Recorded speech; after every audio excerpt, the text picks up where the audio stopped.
Ahí estamos.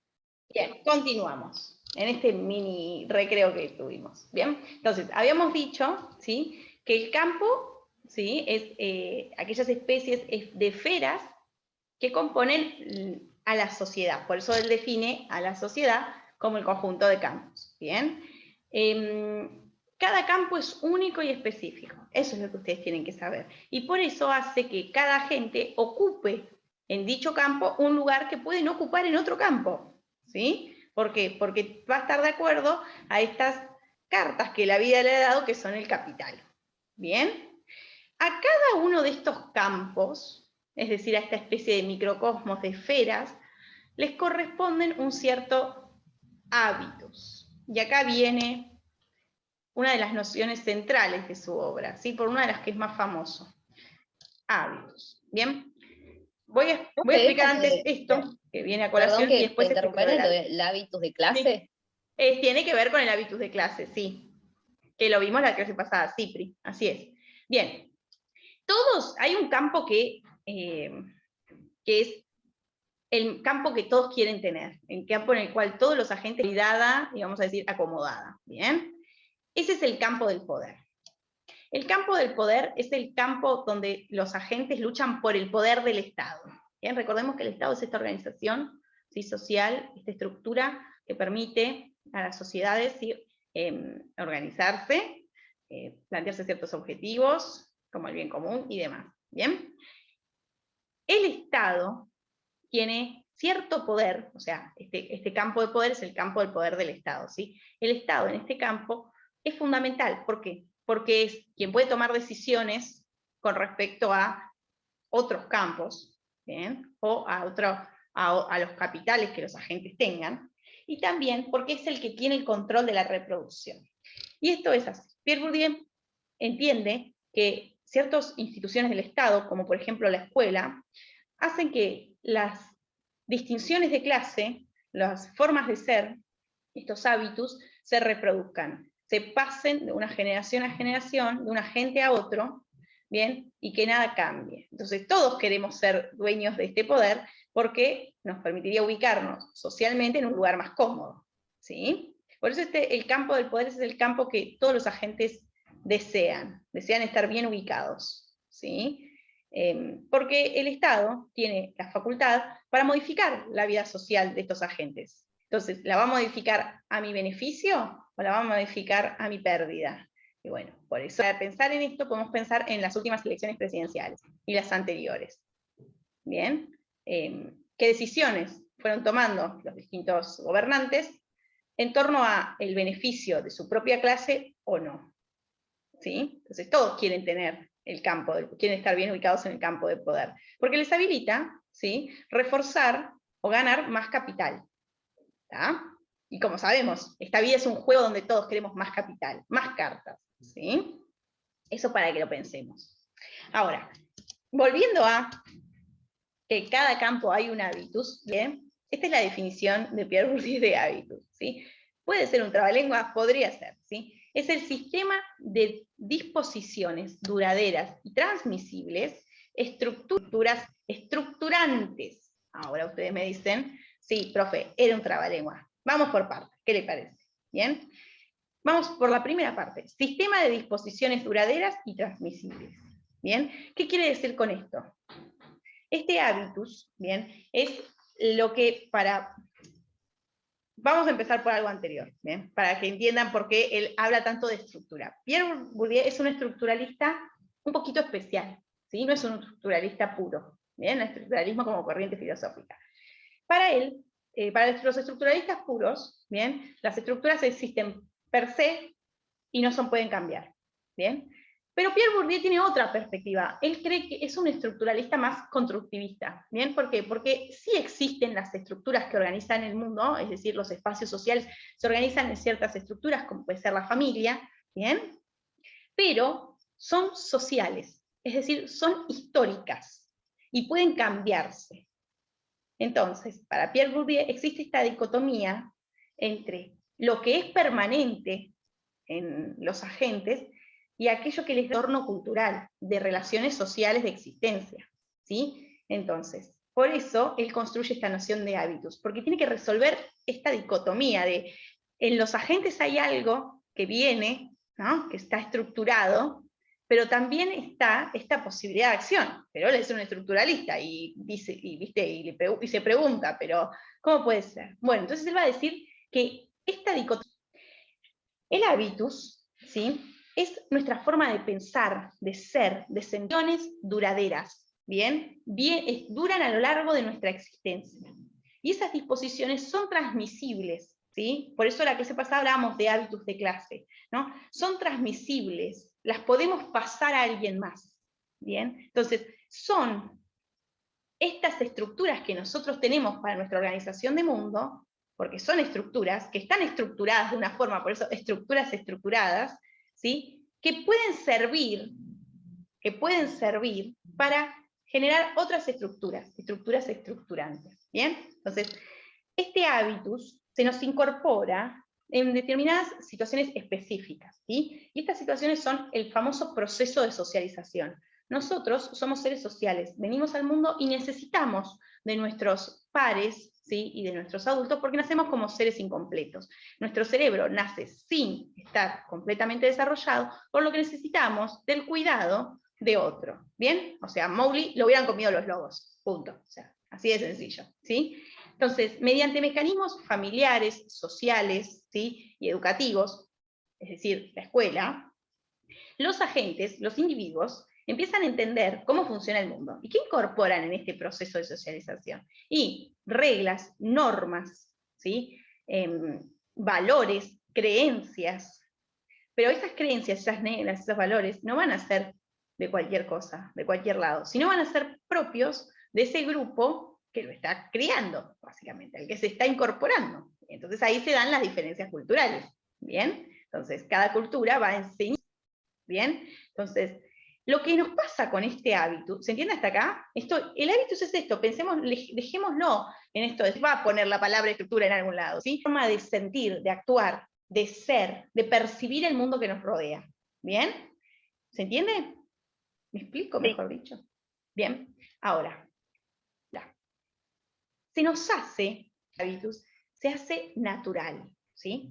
Pero no tenemos que pensar que los hábitos de clase son naturales, o nuestros propios hábitos sean naturales, porque son construidos, completamente construidos, ¿bien? Pero se nos presentan como naturales, porque al estar completamente interiorizados, desde la niñez, de la más tierna infancia, ¿sí?, no podemos alejarnos de eso. Es decir, como no nos podemos deshacer de la cultura, no nos podemos deshacer de nuestros propios hábitos, ¿sí?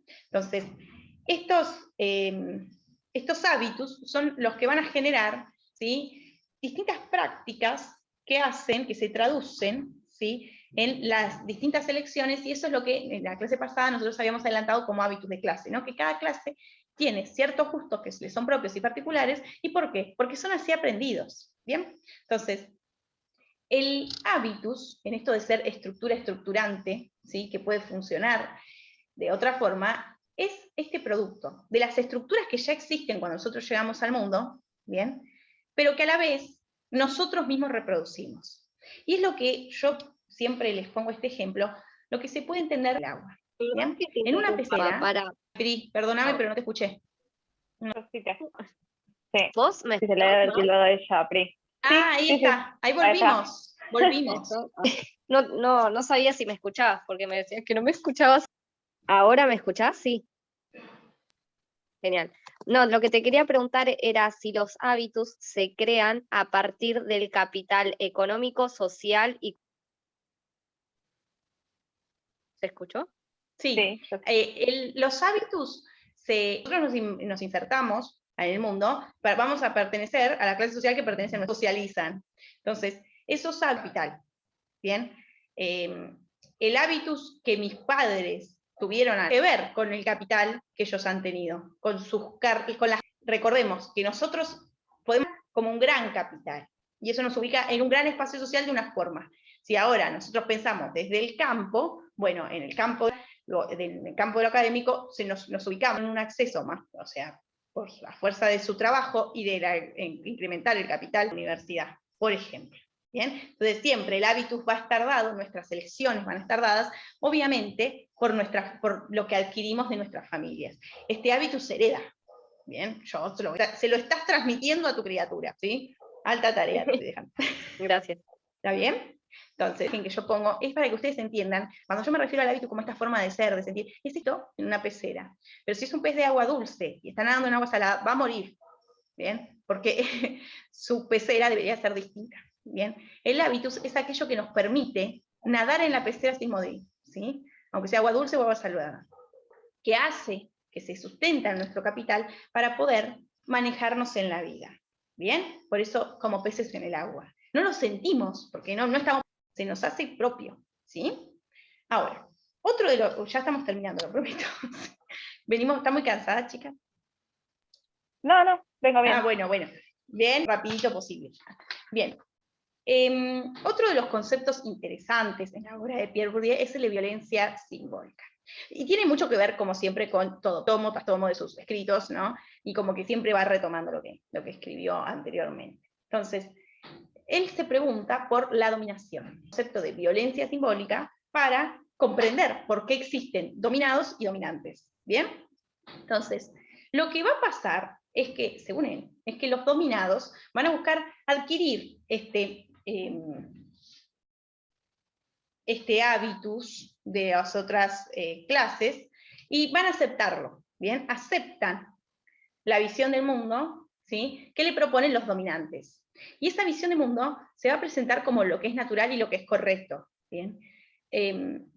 Aunque puede que no lo sea así, porque ninguna diferencia cultural es una diferencia natural, porque nosotros sabemos que la cultura es lo opuesto a la naturaleza. La cultura es lo que hacen los hombres. Entonces, esas diferencias no son dadas por la naturaleza, por un hecho biológico, son dadas por hechos culturales. ¿Bien? Entonces, lo que va a pasar es que los dominados, ¿sí?, piensen como los dominantes. ¿Sí? Entonces, ahí tenemos un problema, porque si los dominados piensan como los dominantes y buscan pertenecer, aunque nunca vayan a pertenecer, porque sabemos que no tienen cierto capital, ¿bien?, que están en una ubicación del campo poco privilegiada, lo que va a pasar es que se reproduce y se reproduce y se reproduce la diferencia que hay entre dominados y dominantes. Y quienes contribuyen a reproducir esa diferencia son los dominados, aquellos que no piensan, aquellos que suponen que las diferencias son naturales y están bien, y son dadas por un hecho biológico, un hecho natural. Pero si nosotros, que ya entendemos que la cultura es otra cosa, al final estos dominados deberían pensar críticamente para no reproducir esta diferencia. Esta reproducción de la diferencia es lo que él llama violencia simbólica. ¿Bien? Porque es un hecho violento, pero no está dado por una situación, digamos, de sangre, ¿sí?, sino que está dado por los símbolos que se utilizan en la cultura. ¿Bien? Ejemplo de esto son las categorías de blanco y negro, ¿sí?, o de civilizado y salvaje. ¿Bien? Son todas categorías que reproducen esta violencia simbólica. Ojo, no todo está perdido. ¿Bien? Esta violencia solo puede ser ejercida por los dominantes cuando el dominado lo permite, cuando el dominado carece de cierto instrumento mental. ¿Sí? Cuando él habla de instrumento mental se refiere a la capacidad de razonar. ¿Bien? Si nosotros somos, a modo de Descartes, pensantes y no pensados, es decir, sujetos que piensan y que no reproducen como un loro, ¿sí?, podemos cambiar esta situación de dominación. Bien, entonces, por eso él es un constructivista, porque si no, si él fuera simplemente un estructuralista, se quedarían con que, sí, existe esta estructura de dominantes y dominados en el mundo y no se puede cambiar. Y él está diciendo, ojito, siempre y cuando el dominado lo permita. Bien. Ejemplos de espacios donde se ejerce la violencia simbólica pueden ser la escuela, en la escuela se ejerce violencia simbólica, ¿sí? Porque es el sumum del espacio para la reproducción, es donde más se reproducen las diferencias sociales, culturales, ¿bien? Ciertos espacios arquitectónicos, ¿bien? Miren todo donde él lo ve, ¿no? Donde que siempre están ahí, ¿no? Como esa sensación de que siempre está ahí, pero no lo presentimos, ¿no? Ese encierro. Y en el lenguaje. El lenguaje para Pierre Bourdieu va a ser el instrumento del poder. ¿Bien? Entonces, en el mismo lenguaje está esto. Y esta va a ser el pie, luego del parcial, para comprender algunas cuestiones que decimos desde el sentido común que no se corresponden, ¿bien? Y que establecen esta reproducción de la diferencia. ¿Bien? Como pensar que cuando le decimos a las nenes con los nenes y las nenas con las nenas, ¿no? O una nena, no, ¿cómo va a ser eso una señorita? Fíjense qué pavada, ¿no? Cosas que por ahí nos decían, no, una señorita se sienta bien en la escuela. Esas cosas hacen a la reproducción de estas diferencias. Y están en el lenguaje, porque no es que me está poniendo un arma, la seño y me dice, una señorita se sienta bien. ¿No? Me lo está diciendo. Por eso es una violencia simbólica. ¿Bien? Ahí está la gordita. Bien, entonces es eso. Hola, hermosa. Hola, Está enorme. Pero bien, entonces es interesante este concepto porque se hermana con el concepto de reproducción. O sea, la violencia simbólica es este ejercicio de la reproducción. ¿Bien? Ahora, el concepto de reproducción es de los más interesantes para nosotros. El de hábitus y este son los dos que por ahí yo quiero que se detengan cuando hacen la lectura, ¿sí? No es preciso que sean especialistas en Pierre Bourdieu, no es una clase de filosofía, pero simplemente que entiendan que cada autor analiza a la cultura y crea sus propias categorías de análisis, y justo este autor tiene unas muy interesantes para analizar y entender a la cultura, ¿bien? Entonces me parece que ustedes ya en un nivel universitario lo pueden ir conociendo. Él se va a hacer esta pregunta sencilla. ¿Por qué el mundo dura tal cual es? ¿Por qué siempre existen las mismas estructuras? ¿Qué hace que esas estructuras se preserven? Entonces, Pierre Bourdieu va a volver a la idea del conatus. ¿Bien? El conatus es la idea de que el mundo tiene un dinamismo interno que hace que se preserve. ¿Bien? Esto es de la filosofía.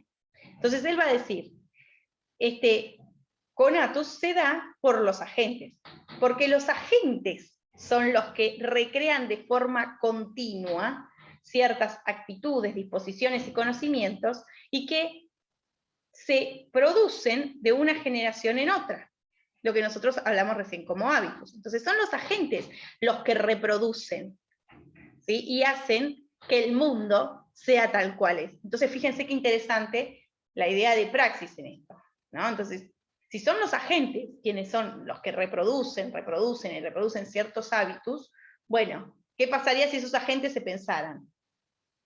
¿Podría el mundo ser distinto? Eso es una pregunta que nos encantaría poder responder, pero no la tenemos. Un ejemplo de esto es los padres cuando heredan a sus hijos cierto capital cultural. ¿Bien? O sea, lo transmiten y en esa transmisión están transmitiendo también la dominación, ¿sí? Su ubicación en el campus. Esto que hablábamos hoy, que yo le decía a Priscila, tenés una tarea fundamental con esa pequeña. ¿Bien? La ubicación que le vas a heredar en el campus. ¿Bien? Hay ciertas estrategias para la reproducción. Esto es, ¿sí? Simplemente para que lo conozcan, nada más. No es que tienen que saberse cada una. ¿Bien? De fecundidad, él va a decir que hay ciertas formas en que la reproducción ingresa al mundo de lo social, ¿no? Y son estas 6. ¿Cómo se reproduce de acuerdo a la fecundidad? Es que se va a determinar, ustedes tienen que pensar en esto, ¿sí? Vamos a suponer que yo, el día de mañana, tengo una criatura con mi novio, ¿no? Y nosotros dos disponemos de un cierto capital que engloba nuestro capital cultural, nuestro capital simbólico, nuestro capital económico, engloba todos nuestros tipos de capitales, ¿bien? Si nosotros tenemos más hijos, ese capital como todo lo que se hereda, se reparte. Bien, siempre pensando desde lo económico es más fácil, ¿no? Se reparte. Entonces, nuestro hijo va a estar mal ubicado en el campo, ¿no? Porque obvio va a tener menos, porque tiene que repartirse más. Entonces, pensar la reproducción desde la fecundidad es pensar en la cantidad de hijos, ¿sí? Profilácticas es en esto, en no tener hijos para que no se pierda el capital. Bien. Sucesoria es pensar en que es mejor que las hijas mujeres, ¿sí?, se casen por conveniencia con ciertas familias o ciertas agentes del campo. ¿Para qué? Para adquirir más capital. Este es el juego de la vida, chicos. En el juego de la vida, ¿qué queremos tener? Más dinero, más cartas. Bueno, en este juego de cartas, si yo a mi hija, mujer, la caso con alguien que tiene mucho capital y ella adquiere simplemente por su ubicación, ¿sí?, al lado de ese agente. Educativas, que son por ahí las que son más duras, son una reproducción que se plantea a largo plazo. ¿Bien? Es una inversión a largo plazo que hacen los padres para reproducir. ¿Bien? Y después está de inversión económica, ¿sí?, que tiene que ver con el aumento del capital económico, y de inversión simbólica, que tiene que ver con el capital que reconocemos, ¿bien?, de los símbolos, de la fuerza que tiene esa persona en el campo. Todos estos tipos de estrategias que tiene, ¿sí?, para reproducirse el hábitus, todos se reproducen a sí mismos, ¿bien? Son los que perpetúan el hábitus, ¿bien? Son los que se perpetúan de una generación a otra. ¿Estamos? Esto es simplemente para que sepan, cuando él habla de estrategia para la reproducción, cuáles son las que existen, ¿no? ¿Qué pueden hacer los agentes para reproducir su hábitus? Bueno, esto, ¿bien? Ahora, vamos a analizar brevemente, muy brevemente, el caso de la escuela, ¿sí? La escuela, para Pierre Bourdieu, es un instrumento de dominación, ¿no? ¿Por qué? Porque reproduce el hábitus, y hablemos que en esta reproducción hay violencia simbólica, ¿bien? La escuela para él no es democratizadora y no iguala, ¿sí? Porque lo que tiende a hacer es perpetuar la diferencia, ¿sí? Sirve para perpetuar el orden social, y en ese orden social, como ya sabemos nosotros que el mundo no es color de rosa, existen desigualdades. ¿Bien?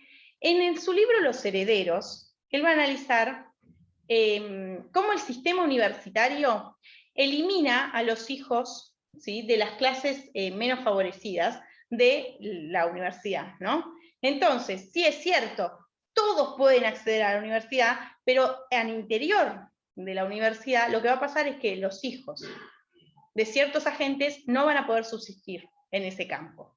¿Bien?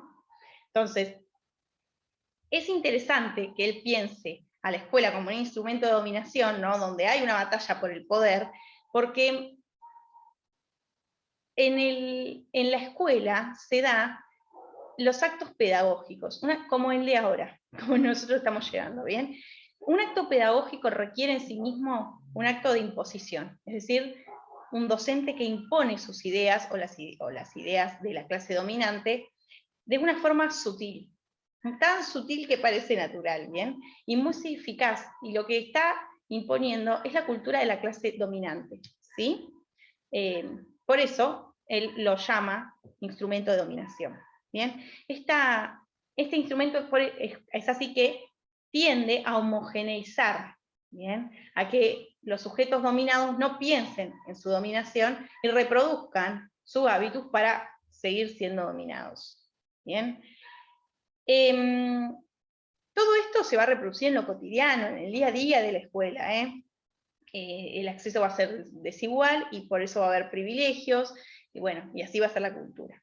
Cuando en el cuadro aparece la ideología del don, se refiere a que ¿no?, como que la escuela va a tender a decir que ciertos agentes tienen cierto lugar en el campo porque han nacido con una cualidad individual que los hace estar mejor, ¿no? La clásica meritocracia, ¿no? Ah, bueno, pero, ¿sí?, no es así. En realidad, ¿sí?, hay toda una atmósfera alrededor de esa gente que puede colaborar a su posición en el campo o a su posición con respecto al capital cultural o no, que tiene que ver con la disposición familiar, con la atmósfera, con la educación y sobre todo con la escritura. ¿Bien? Entonces el que escribe bien va a tener un mejor lugar en el campo cultural, eso seguro. ¿Estamos? ¿Estamos hasta acá? ¿De por qué la escuela es un instrumento de dominación?